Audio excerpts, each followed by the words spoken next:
இந்த உலக வாழ்வே ஒரு பயணம்தான். அதற்கு தொடக்கமும் உண்டு, முடிவும் உண்டு.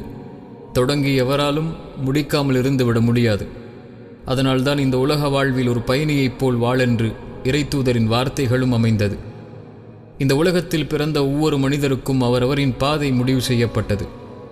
அப்படி இறைவனால் பாதை முடிவு செய்யப்பட்ட மனிதர்களுள் நானும் ஒருவன். பாபர் மஸ்ஜித் இடிக்கப்பட்ட சமீபத்திய ஆண்டுகளில் தொடங்கியது எனது பாதை.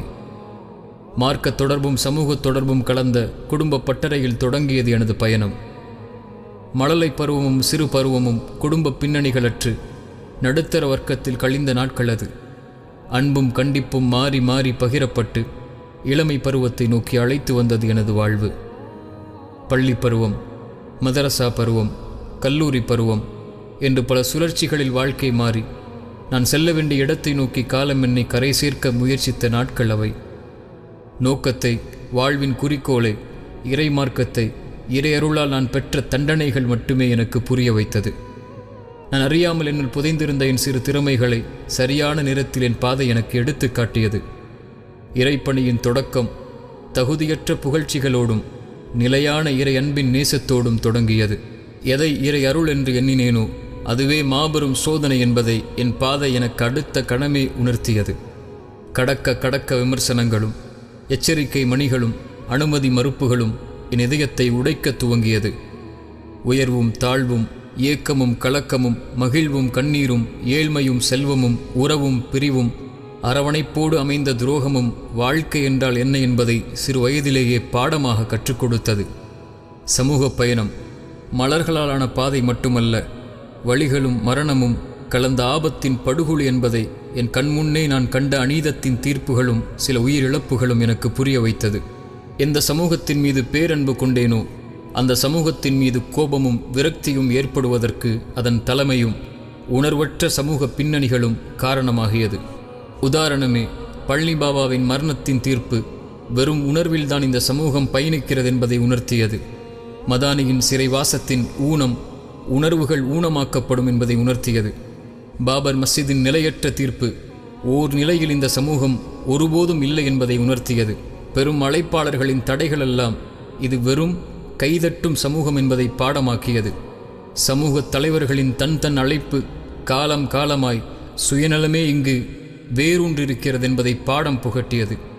உலக போராட்டங்களும் முஸ்லிம்களின் மரண ஓலங்களும் வெறும் ஸ்டேட்டஸ்களாக மாற்றப்படும் உயிரற்ற உணர்வுகள் என்பதை எனக்கு அறிய வைத்தது.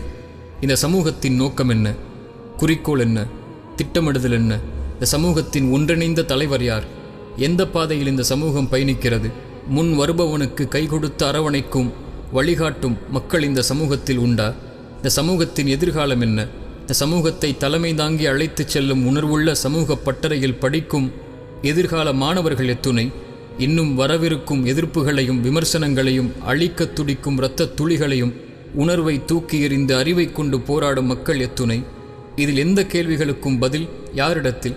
குஜராத்தின் படுகொலைகள், தீக்கரையாக்கப்பட்ட ரயில் பெட்டிகள், பாபர் மஸ்ஜிதின் தீர்ப்புகள், ஆசிஃபாவின் கற்பழிக்கப்பட்ட படுகொலை, பறித்துவிட வேண்டுமென்ற குடியுரிமை ரத்து செய்யும் போராட்டங்கள், உரிமைக்காக போராடினால் இடிக்கப்படும் வீடுகள், பறிக்கப்படும் உடைகள், மாமிசத்திற்காக அடித்து கொல்லப்படும் அறிவற்ற சமூக உணர்வுகள், இன்னும் ஆயிரம் கோரங்களை எல்லாம் சினிமாக்களைப் போல் உட்கார்ந்து வேடிக்கை பார்க்கும் மானுடர்களில் நானும் ஒருவன்தான். ஆம், மீண்டும் சொல்கிறேன், சமூகத்தை குறை கூறி என்னை மறந்தால் எப்படி? நானும் அதில் ஒருவன்தான். இதில் எதிலும் நானும் விதிவிலக்கல்ல.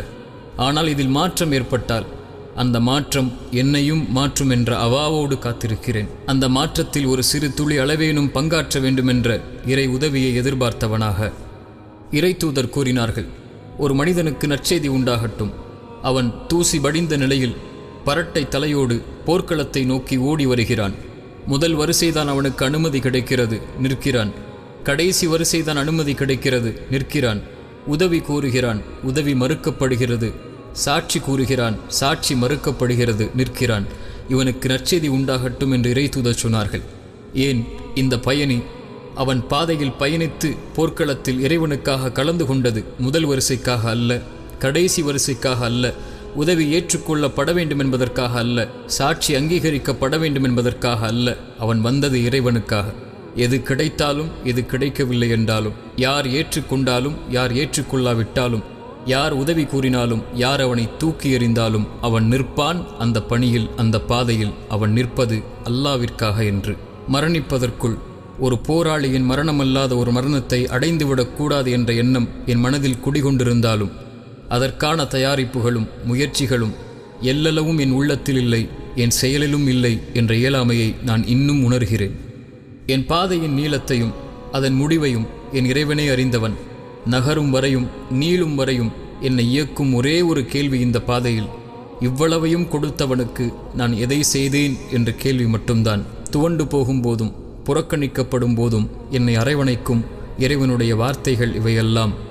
உம்முடைய இறைவன் உம்மை கைவிடவில்லை, உம்மை வெறுக்கவும் இல்லை. ஒவ்வொரு நாளும் உங்களது பிந்திய நிலைமை முந்திய நிலைமையை விட நிச்சயமாக மிக்க மேலானதாக இருக்கிறது. உங்களை அனாதையாக கண்டு அவன் உங்களுக்கு தங்குமிடம் அளித்து ஆதரவளிக்கவில்லையா? மேலும் அவன் உம்மை வழி தவறியவராய்க் கண்டு பிறகு நேர்வழி காண்பித்தான். மேலும் உம்மை ஏழையாய்க் கண்டு பிறகு செல்வந்தவராயாக்கினான். ஆகவே இவைகளுக்கு நன்றி செலுத்துவதற்காக நீங்கள் அனாதைகளை கடுகடுக்காதீர்கள், யாசிப்பவரை வெறுட்டாதீர்கள். உங்கள் மீது புரிந்துள்ள உங்களது இறைவனின் அருளை பிறருக்கு அறிவித்து அவனுக்கு நன்றி செலுத்தி கொண்டே இருப்பீராக என்ற இறை வசனத்தின் கேள்விகளுக்கு பதிலை தேடியவனாகத்தான் என் பாதையை இப்போதும் தொடர்கிறேன். அனுபவமற்ற பெரும் வழிகாட்டல் இல்லாததாக என் பாதை அமைந்திருந்தாலும் எந்த ஒரு தனிப்பட்ட மனிதரையும் குறை கூறியதில்லை, எந்த ஒரு தனிப்பட்ட கொள்கையையும் ஆதரித்ததில்லை, எந்த ஒரு தனிப்பட்ட கொடியையும் உயர்த்தி பிடித்ததில்லை, எந்த ஒரு தனிப்பட்ட இயக்கத்திற்காகவும் போராடியதில்லை, சுயநலத்திற்காக எந்த மார்க்க மேடையையும் பயன்படுத்தியதில்லை, பயன்படுத்தப் போவதும் இல்லை, பயன்படுத்தக்கூடாதென்ற உறுதியையும் என் இறைவனிடத்தில் கேட்டு பெறுகிறேன்.